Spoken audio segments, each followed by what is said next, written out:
I was directed to a video by the Thought Adventure podcast, a Muslim YouTube channel which I was told answered the argument from divine hiddenness. Divine hiddenness is a philosophical contention frequently asserted as an argument against the existence of God. For example, a perfect God who wanted to be known is capable of making his existence undeniably evident, so there would be no reasonable non-belief. Since reasonable non-belief occurs, then such a God cannot exist. However, I personally never engage in discussions about the existence of God. For me, the issue isn't whether God has or has not made his existence clear and obvious, but whether religions that claim to reveal his will have been made clear and obvious. Given that Islam claims life is a test of whether humans submit to God's will, as revealed in the Quran, or refuse and suffer eternal torture, then the first and most essential prerequisite before this test can even proceed is that everyone knows for certain Islam is true. One can't submit or knowingly refuse unless one first knows Islam is true. Only then can they make an informed choice that they can be held fully accountable for. Yet God has chosen not to do this. The mere fact that fallible human agency is required to convey Islam through exhortations, apologetics, philosophical arguments, counter-arguments, rebuttals, and so on, is proof enough that God hasn't made Islam as clear and accessible as he is capable of doing. Nevertheless, the Thought Adventure podcast members dismissed divine hiddenness on the grounds that Islam is plainly evident and that they don't accept that reasonable non-belief occurs. They asserted that as long as someone has had Islam explained correctly and they had the capacity to understand, they would accept it, if they were sincere. Only those who are insincere or arrogant would reject it. This is pretty much the mainstream orthodox position. However, they did concede that it was not as perfectly clear as 1 + 1 = 2, though they argued that if it was, it would no longer be a test. As Abdurrahman put it, if God and Islam was so obvious as 1 + 1 = 2, then the test of our moral conduct would entirely collapse, and our actions would no longer be morally significant. He said it would be like holding a gun to your head and would amount to coercion. Firstly, if that were true, then wouldn't that apply to Muslims? Does the belief of Muslims mean the test of their moral conduct entirely collapses? Does the threat of hell mean they are coerced and their actions morally irrelevant? Do Muslims not possess free will? Do some Muslims still not steal, drink, fornicate, and even fall into kufr and shirk? Plus, as mentioned in the podcast itself, didn't Iblis rebel against God even though he was in the holy company of God's presence? Secondly, according to Islam, as both Jake and Sharif pointed out, God isn't testing belief, but testing whether we submit to God. But as I said, one can only submit after one knows that God and Islam is true. You can't test someone to see if they knowingly submit if they don't know what they're submitting to. In which case, Islam must indeed be as obvious as 1 + 1 = 2. There is absolutely no reason why it should not, and every reason why it should, particularly when the punishment for failing this test is eternal torture.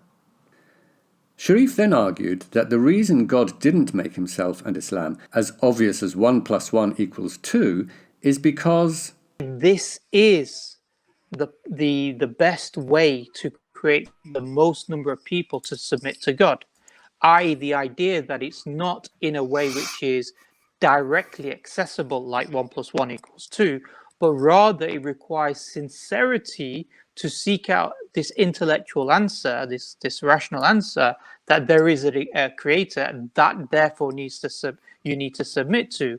So let's say that's actually the best possible world to allow the most number of people to submit, is one where people will submit when they've gone through this sincere, rational, having humility process in order to come to the existence of a creator. So there's sufficient evidence, one, and secondly is that this is the best way to get to the stated purpose, which is to have the maximum number of people saved. Is this really the best possible way to have the maximum number of people saved?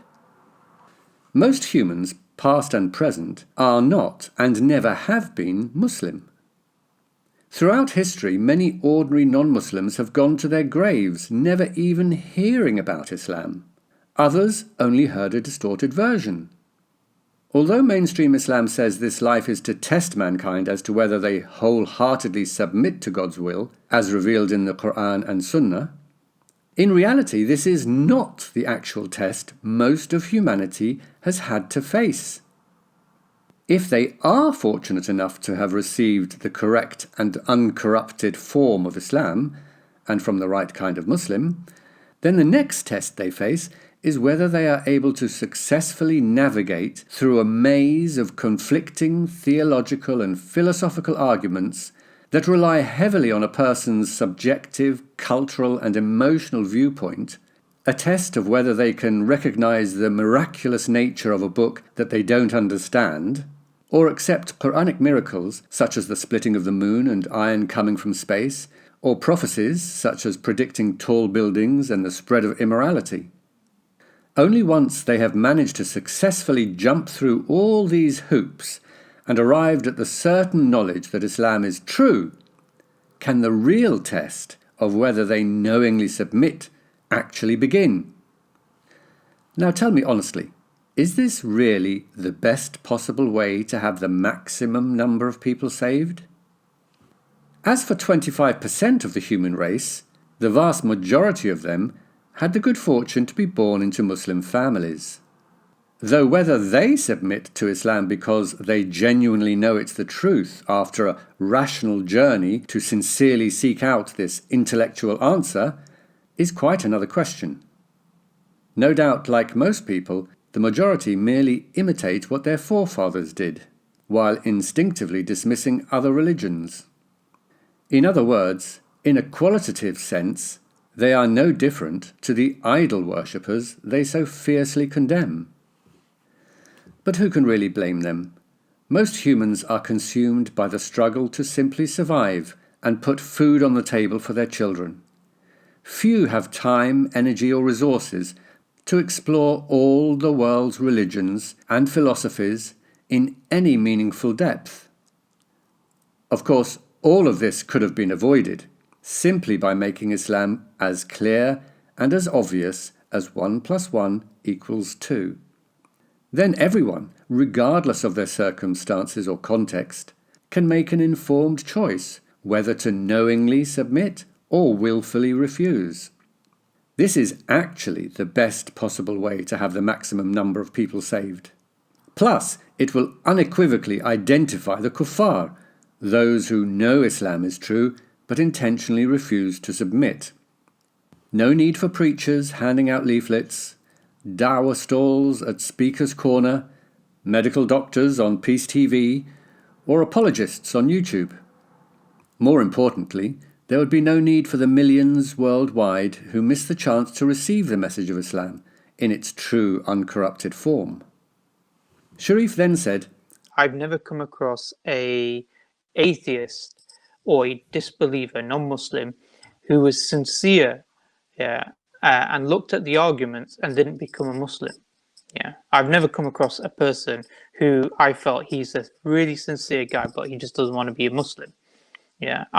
Every discussion I've had, and I know that's anecdotal, so it's not justification for evidence, but I'm just saying from my own experience, that's what I've seen. And I've seen the opposite, where I've seen people who will say to me, and Jake and you guys have heard it as well, where they'll say, you have a reasonable, logical position, but I just don't believe it. So they will accept that it's logical and reasonable, but they just don't want to do it. And there's something psychological factors regards to this. Maybe it's because in their mind they've got Christianity in the background, or the negative aspects of religions and things like that pushes them from really accepting the logical, rational position. One of the fundamental problems with Islam is that it can't accept anyone can disbelieve without assassinating their character.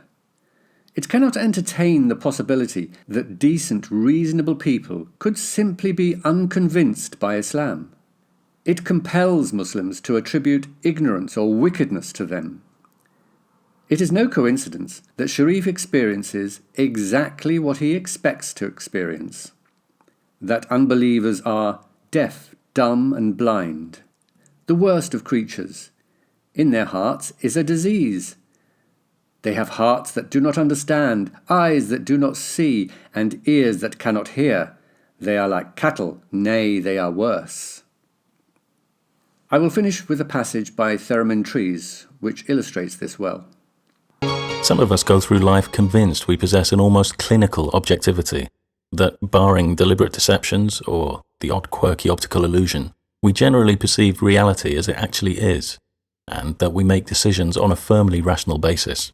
For over a century, social psychologists have been ripping that fantasy apart, conducting experiments that elicit the most bizarre, counterintuitive human responses, and exposing a gamut of distinct biases, each of which distorts our perception in its own specific way. A landmark concept in social psychology emerged in the 1950s that provided a framework on which to untangle all kinds of paradoxical human behavior: Leon Festinger's theory of cognitive dissonance.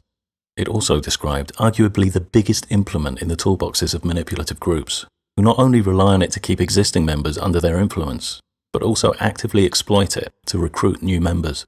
Festinger and his colleagues proposed that we seek consistency within our cognitions, our thoughts, emotions, memories, perceptions, and that when we discover an inconsistency, we experience a psychological discomfort that motivates us to try and reduce that conflict.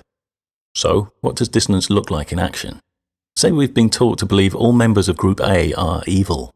One day, a friend we've always known to be a good person reveals she's a member of Group A. This arouses dissonance because our experience contradicts our belief. We can reduce this dissonance in a number of ways. If we're not hugely invested in the belief, we might opt for method 1, simply adjust our belief. We might, for instance, change it to, not all members of Group A are evil. If we're equally invested in the belief and the friendship, we might try to preserve both, using method 2, denial. We might refuse to believe our friend is a true member of Group A, granting her special exemption because she's just not like those other folks. If we're more invested in the belief than the friendship, we might go for method 3, select confirming information. Here, we cherry-pick information consistent with our belief and ignore information that contradicts it.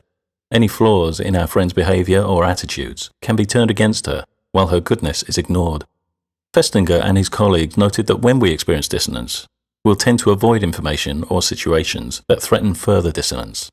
For instance, if we've denied that our friend is a member of Group A, we'll want to avoid the subject in future conversations. Or, if we've used selective information to cast our friend as evil, we might quickly break off contact to avoid giving her the chance to reason with us. But sometimes our response to dissonance is so horrendously distorted that it makes us almost invulnerable to further dissonance, reducing our need for avoidance. For example, say we look for evidence that our friend's evil, but can't find any. What if, time after time, we're confronted with good? How can we possibly preserve our belief that all members of Group A are evil now? Well, all is not as bleak as it seems. We have method 4, repackaging. Believing that no member of Group A could possibly be good, we could repackage our experience of our friend's goodness as something it's not. We might tell ourselves she was only pretending to be good. It was all an act, a deception. And isn't that the most insidious evil of all? The evil that disguises itself as good? The wolf in sheep's clothing? We've now put our friend in a no-win position. Even her goodness has now become evidence of her evil. Now we don't even have to avoid her. Anything she does, good or bad, confirms our belief.